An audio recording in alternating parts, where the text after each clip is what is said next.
Nouveau clap.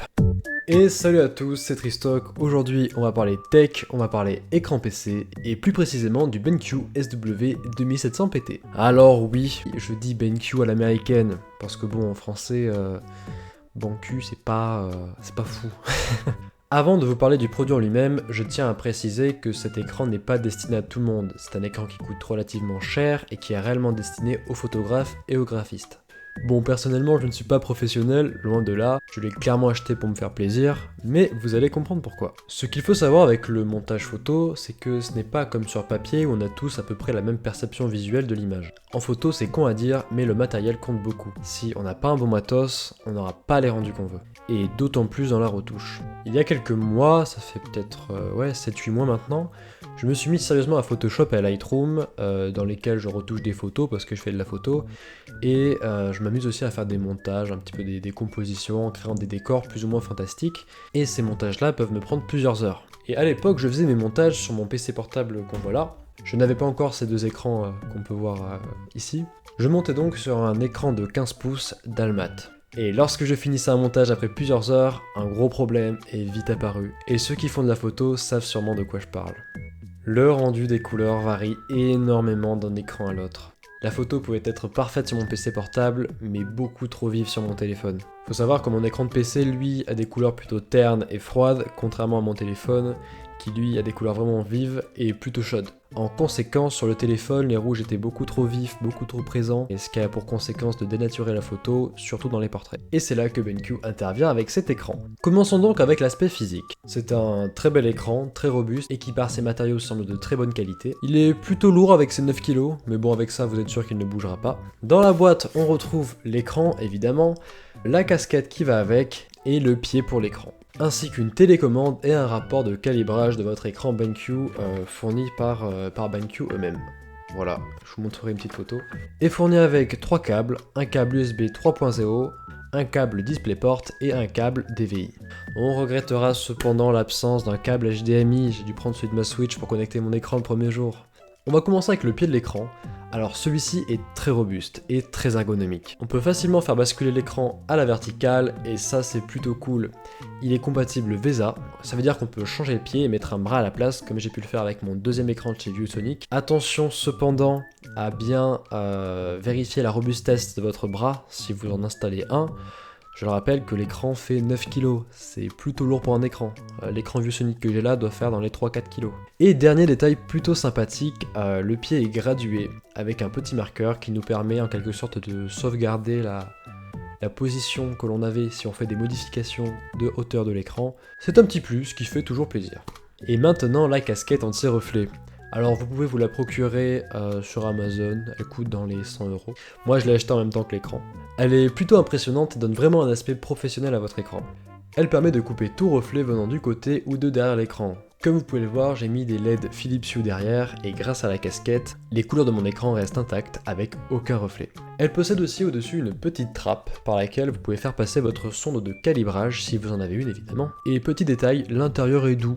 Voilà, c'était pas très utile, ça permet sûrement de mieux absorber les couleurs. Bon, le moment que vous attendez, on va parler de l'écran. Alors c'est un écran Quad HD 27 pouces avec une définition de 2560 par 1440 pixels au format 16/9.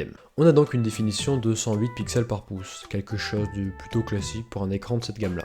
Il embarque avec une dalle IPS à LED blanche qui permet de réduire au maximum les reflets. En termes de connectique, il est plutôt bien équipé. On retrouve l'alimentation, un port USB pour une télécommande, une sortie audio en mini jack, une entrée DVI, HDMI, DisplayPort et USB 3.0. On trouve un lecteur de carte au format SD et deux ports USB 3.0. Bon, on en a fini avec l'écran, on va parler couleurs. Je précise que je suis un amateur en termes de couleurs, donc je ne vais pas rentrer dans les détails les plus techniques. C'est un écran en 10 bits, ce qui permet d'afficher plus d'1 milliard de nuances de couleurs, et ça c'est quelque chose de parfait pour la photographie. Il possède différents modes que l'on peut switcher grâce à la télécommande, le noir et blanc, le sRGB et enfin le Adobe RGB qui fait plaisir. Pour ce qui est de la couleur et de la lumière, je ne vais pas trop entrer dans le détail, car ça serait déjà long et complexe à expliquer, et que cela varie d'un écran à l'autre et de votre configuration personnelle. Mais pour ceux qui veulent vraiment du détail, je vous mets quelques liens en description qui vous expliqueront bien avec des chiffres et de manière plus professionnelle que moi les rendus couleurs et lumière de l'écran. D'ailleurs, pour ceux qui veulent calibrer leur écran, il existe un logiciel de calibration interne. C'est pas le mieux, mais bon, si vous n'avez pas de sonde, ça fait toujours le taf, surtout quand on voit le prix de celle-ci. Bon, avant de vous partager mon expérience sur cet écran, je vais vous donner les quelques points négatifs qu'a cet écran. Et oui. Alors pour moi, le principal problème qu'on a pu voir sur cet écran, c'est l'homogénéité de la dalle. Celle-ci est très aléatoire d'un exemplaire à l'autre. Autant vous pouvez tomber sur une homogénéité que vous ne pourrez trouver dans cette gamme de prix, c'est-à-dire vraiment excellente, autant sur certains modèles, j'ai pu voir qu'on tombait sur des dalles un peu moins équilibrées, et pour le coup, on était dans les prix quoi. Mais bon, entre nous, si vous n'êtes pas professionnel ou maniaque du détail, ne vous inquiétez pas, même avec une dalle peu homogène, on ne verra pas beaucoup la différence. Et deuxième petit problème, qui n'en est pas forcément un, mais pour personne ça peut l'être, c'est la taille des bordures de l'écran, qui font 2 cm. Alors si vous l'utilisez comme moniteur central, comme je le fais avec la casquette, la bordure vous vous en foutez royalement. Mais si vous comptez mettre 2 ou 3 écrans d'affilée, c'est vrai que les bordures peuvent paraître un peu épaisses. Surtout quand je compare avec celles de mon écran ViewSonic derrière, qui sont proches des 4 mm, c'est vrai que 2 cm ça fait beaucoup. Et enfin, dernier petit point négatif que j'ai pu retenir, le fait qu'il n'y ait pas de câble HDMI fourni avec. Ça paraît con mais c'est quand même pratique. Il vous faudra donc vous en acheter un sur Amazon, voilà, bon ça coûte 7 €.